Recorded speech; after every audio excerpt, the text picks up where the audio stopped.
Shalom saudaraku yang dikasihi oleh Tuhan Yesus Kristus. Mari kita siapkan hati untuk masuk dalam doa syukur hari ini. Seperti firman Tuhan katakan, jika engkau makan atau jika engkau minum atau jika engkau melakukan sesuatu yang lain, lakukanlah semuanya itu untuk kemuliaan Allah. Kesempatan hidup yang Tuhan berikan, ku mau pakai memuliakan Tuhan, melayani, mengasihi sesama seperti Bapa mengasihiku. Kesempatan hidup yang Tuhan berikan, Katakan, ku mau pakai, ku mau pakai memuliakan Tuhan, melayani, mengasihi sesama seperti Bapa mengasihiku. Di sisa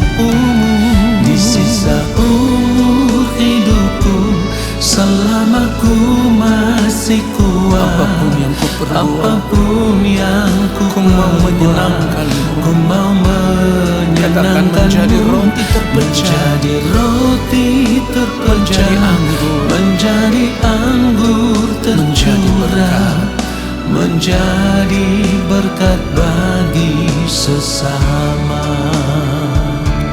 Ketika kita percaya bahwa hidup kita telah dibeli dengan harga yang lunas dibayar, maka kita mau serahkan seluruh hidup kita dan mempergunakan tubuh kita untuk kemuliaan Allah.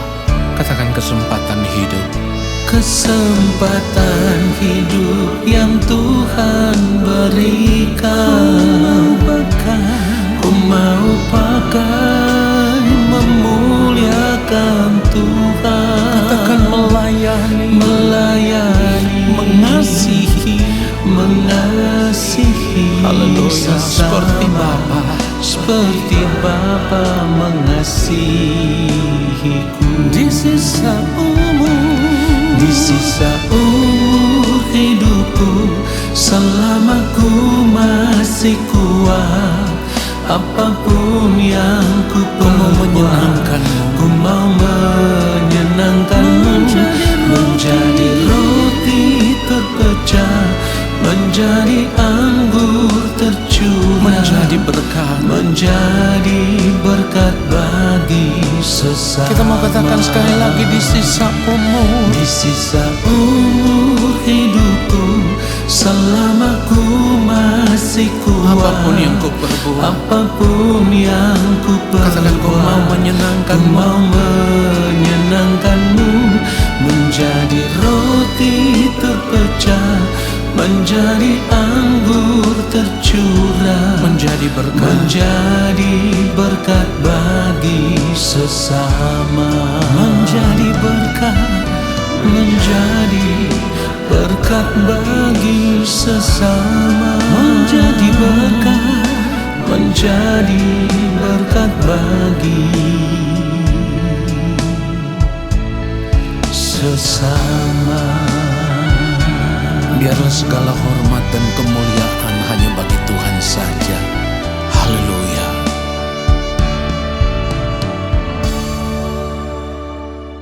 Mari kita berdoa. Bapa yang Maha Kudus, Allah yang Maha Mulia, kami ada di hadapan-Mu ya Bapa, di dalam hadirat-Mu. Kami mau sungguh-sungguh mempersiapkan hati kami untuk diisi dengan kebenaran firman-Mu. Kami rindu lawatan-Mu Tuhan atas setiap kami pribadi lepas pribadi. Roh Kudus Tuhan, urapilah kami, supaya ketika kami mendengar kebenaran firman Tuhan ini, kami boleh mengerti, lalu kami berjuang untuk hidup seturut dengan firman-Mu di sepanjang hari hidup kami. Di dalam nama Tuhan Yesus Kristus kami berdoa.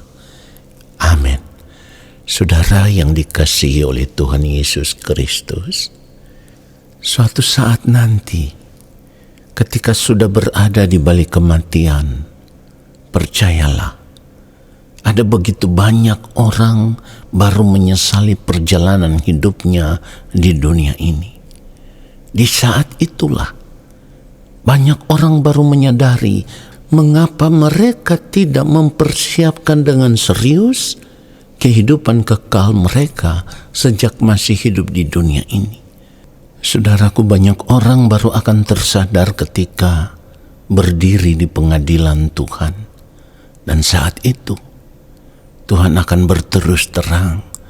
Seperti yang dikatakan firman Tuhan di dalam Matius 7 ayat 23. Pada waktu itulah, aku akan berterus terang kepada mereka dan berkata, aku tidak pernah mengenal kamu, enyahlah daripadaku, kamu sekalian pembuat kejahatan.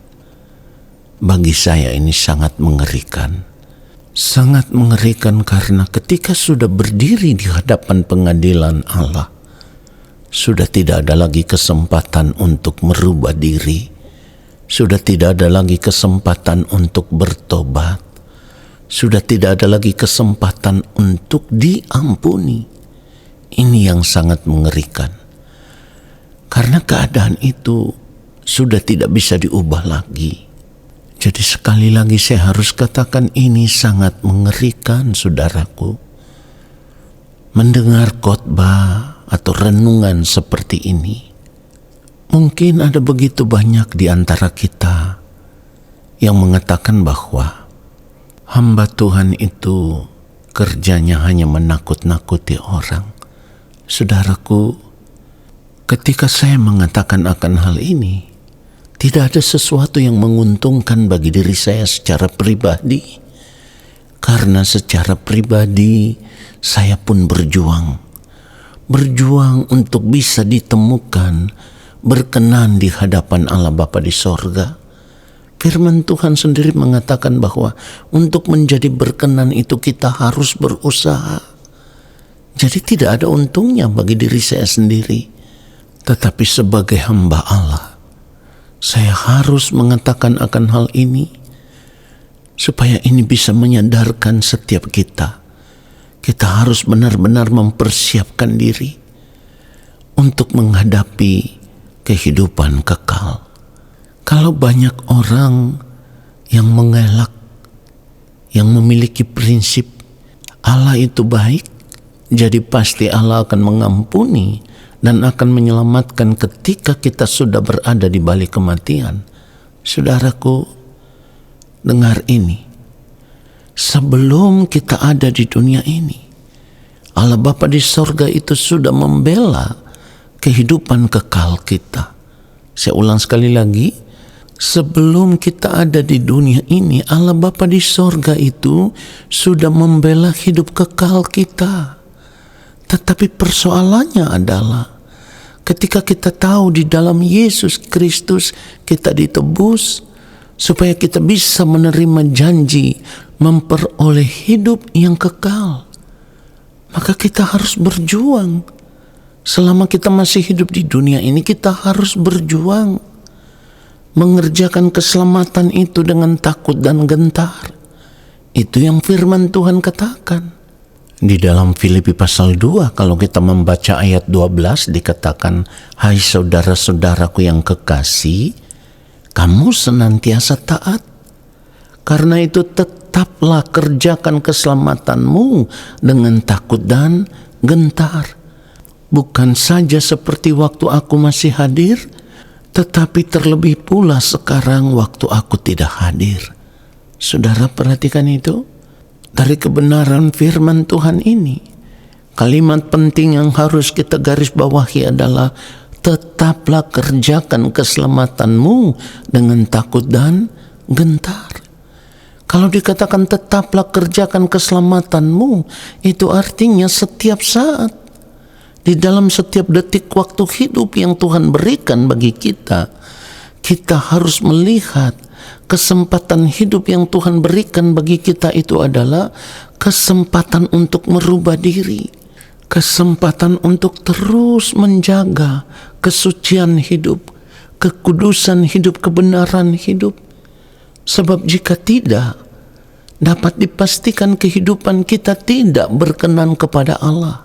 Sebab tidak ada cara lain. Mengerjakan keselamatan itu hanya ada satu cara. Hidup melakukan apa yang menjadi kehendak Allah Bapa di sorga di sepanjang hari hidup kita. Ini wajib. Saya ulang sekali lagi, ini wajib. Sebagai orang percaya, kewajiban kita itu hanya satu. Di sepanjang detik waktu hidup yang Tuhan berikan kepada kita, apapun yang kita lakukan harus sesuai dengan pikiran dan perasaan Allah. Dan ini yang saya maksudkan, hidup melakukan apa yang menjadi kehendak Allah Bapa di sorga di sepanjang hari hidup kita.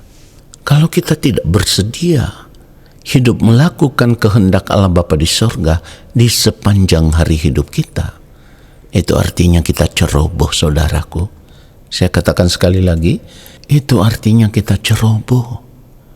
Bagaimana mungkin kita masih berpikir akan mendapatkan pengampunan ketika kita sudah berada di balik kematian? Kalau firman Tuhan sudah menasihati kita, tanpa kekudusan tidak seorang pun akan melihat Tuhan. Perhatikan itu yang firman Tuhan katakan. Bahkan di dalam Galatia pasal 6 ayat 7 firman Tuhan katakan, jangan sesat. Allah tidak membiarkan dirinya dipermainkan. Karena apa yang ditabur orang, itu juga yang akan dituainya. Ini seharusnya menjadi peringatan keras bagi kita. Kita harus terus memeriksa keberadaan hidup kita. Kita harus terus menjaga keberadaan hidup kita supaya tetap berkenan di hadapan Allah Bapa di sorga. Apapun yang kita lakukan harus kita pikirkan, yang kita perbuat itu berkenan atau tidak, supaya kita tidak ceroboh, ya, supaya tindakan hidup kita tidak meleset, supaya segala sesuatu yang kita lakukan sesuai dengan kehendak Allah Bapa di sorga. Jadi memiliki kehidupan yang berkenan di hadapan Allah Bapa di sorga itu bukan nanti, ya, bukan nanti, tetapi sekarang ini. Sejak kita masih hidup di dunia ini, kita sudah harus berjuang untuk memiliki kehidupan yang benar-benar benar. Memiliki kehidupan yang benar-benar berkenan di hadapan Allah Bapa di sorga. Saudaraku, seorang seperti Rasul Paulus bisa berkata, tetapi aku melatih tubuhku dan menguasainya seluruhnya, supaya sesudah memberitakan Injil kepada orang lain, jangan aku sendiri ditolak.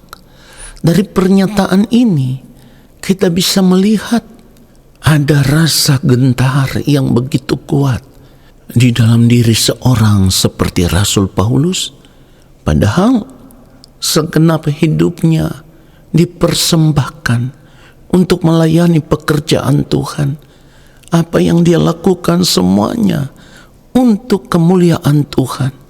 Tetapi kalau Rasul Paulus bisa berkata di dalam 1 Korintus 9 ayat 27, tetapi aku melatih tubuhku dan menguasainya seluruhnya, supaya sesudah memberitakan Injil kepada orang lain, jangan aku sendiri ditolak. Ini ada kegentaran yang luar biasa. Kalau dikatakan aku melatih tubuhku dan menguasainya seluruhnya, itu artinya seorang seperti Rasul Paulus setiap hari selalu berjuang, membiasakan diri, ya. Melatih tubuh itu sama dengan membiasakan diri untuk menjaga kehidupan setiap hari tetap berkenan di hadapan Allah Bapa di sorga. Pernyataan seperti ini sama seperti apa yang dikatakan di dalam 2 Korintus 5 ayat 9. Sebab itu juga kami berusaha, baik kami diam di dalam tubuh ini maupun kami diam di luarnya, supaya kami berkenan kepadanya. Saudaraku, dari kebenaran firman Tuhan ini, seharusnya kita benar-benar sadar menjadi berkenan di hadapan Allah Bapa di sorga itu bukan nanti, tetapi sekarang. Selama Tuhan masih memberikan kepada kita kesempatan hidup, kita harus berjuang untuk ditemukan berkenan di hadapan Allah Bapa di sorga, supaya ketika nanti kita berdiri di hadapan pengadilan Allah, kehidupan kita dipandang layak di hadapan Allah Bapa di sorga. Barulah kita bisa diperkenankan untuk tinggal bersama-sama dengan yang mulia Tuhan Yesus Kristus di dalam kerajaan Allah Bapa di sorga. Jadi saya harus katakan, berjuanglah sejak sekarang. Jangan sampai ketika kita menutup mata kita baru menyesali kehidupan kita. Tetapi itu sudah terlambat. Biarlah kebenaran firman Tuhan ini menyadarkan kita semua. Amin. Mari kita berdoa. Bapa yang Maha Kudus, terima kasih untuk kebenaran firman-Mu yang sungguh menyadarkan kami. Kami mau berjuang ya Tuhan. Kami mau terus menjaga kesucian hidup, kekudusan hidup, dan hidup untuk melakukan apa yang menjadi kehendak-Mu ya Bapa di sepanjang hari hidup kami. Supaya kehidupan kami boleh ditemukan berkenan di hadapan-Mu selama kami masih hidup di dunia ini sampai kami menutup mata. Terima kasih Bapa untuk firman-Mu. Kami mengangkat tangan di hadapan Bapa di sorga. Kami percaya Engkau akan memberkati kami. Turunlah atas kehidupan kami segala berkat kasih karunia daripada Allah Bapa di sorga, rahmat cinta kasih dari Tuhan Yesus Kristus, di dalam persekutuan yang manis dengan Roh Allah yang kudus, menyertai langkah hidup kami dan memberkati kami, sekarang dan sampai selama-lamanya. Amin. Saudara, terima kasih sudah mengikuti doa syukur hari ini. Tuhan Yesus memberkati kita semua. Shalom.